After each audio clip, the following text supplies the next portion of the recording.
President Obama is in the news today after announcing that chickens are people too.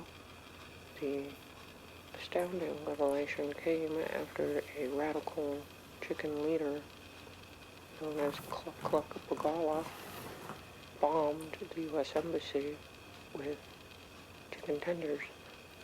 The chicken tenders rained from the sky for 2 days, injuring thousands and killing hundreds.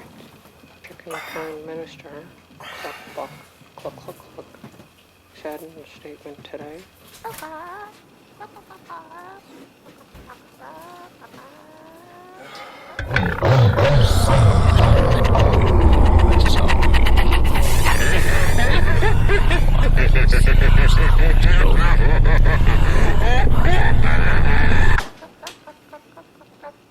enraging thousands in the Middle East.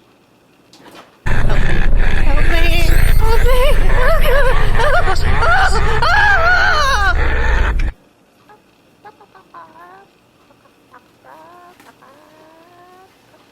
Today in politics, President Obama has released 10,000 doves into a cat facility.